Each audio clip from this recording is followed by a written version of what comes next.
Balik na po tayo sa ating tutorial tungkol sa acetylene oxygen welding torch. Inuna ko lang po ang pagtulong para makabili ng murang bigas ang mga tao. Ngayon naman, okay na, kaya balik na ulit ako sa aking main content ng Wanderlulo, ang tutorial. Dito ko sisimulan ang tutorial sa pagre-repair ng aking jeep sa tagiliran sa harapan.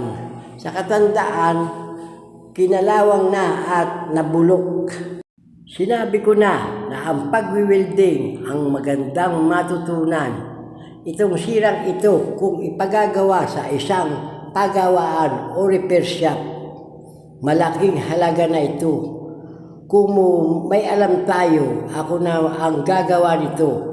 Itong gawain kong pagpuputol ng plates o plancha, paglalatero at paghihinang at pagwi-welding gamit ang small welding, pwede ka nang magtrabaho sa barko bilang isang fitter. Kunting sanay at experience na 1 year or 2 years, pwede na.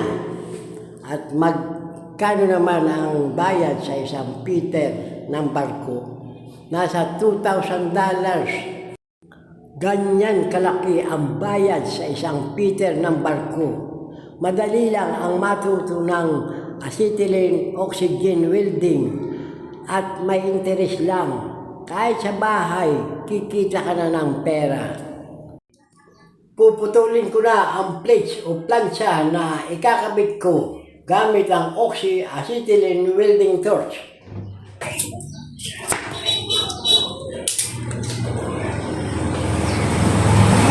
Yan. Dahil pala punto yung acetylene. Isa lang. Oxygen. Oxygen.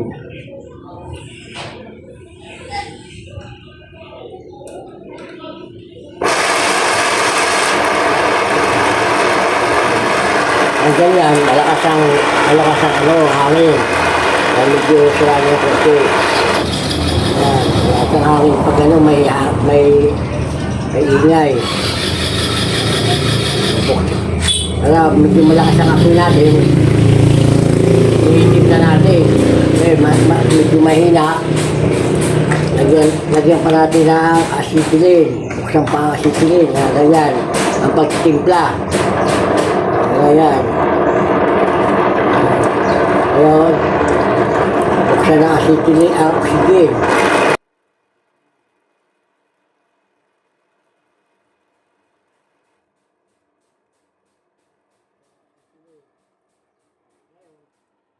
Magkakating tayo ng plancha na ikakabit ko sa jeep.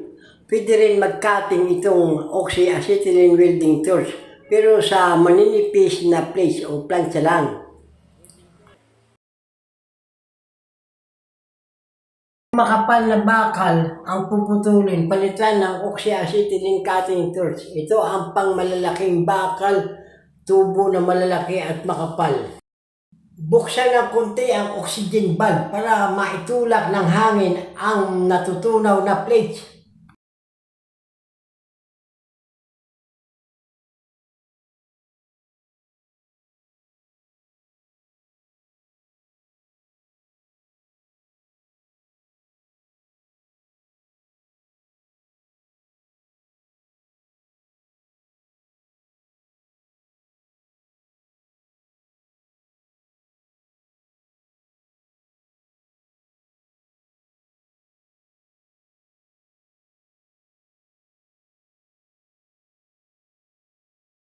Sa simula ng cutting, panatilihin ang layo o distance ng inner cone na 2 to 3 mm mula sa plates o plancha na kinakating. Ang inner cone yung kulay puti sa gitna sa dulo ng cutting tip.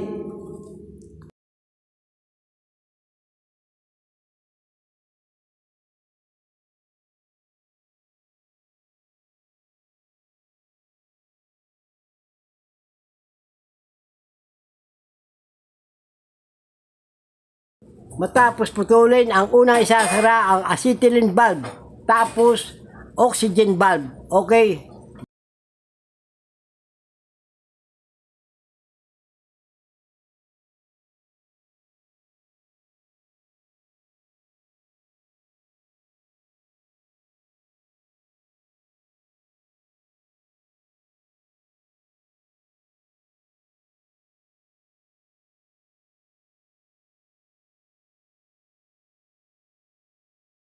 Ito naman ang puputulin ko.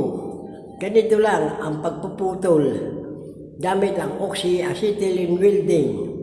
Naituro ko na kung paano ang mag-lighting up ng oxy-acetylene welding torch. Sundan nyo na lang sa nasa huling video ko.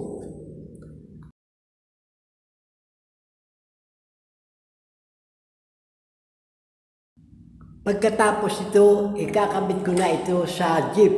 Dito ko naman ipapakita ang paghihinang ng GI wire o tie wire, yung ginagamit sa construction sa pagtatali ng bakal.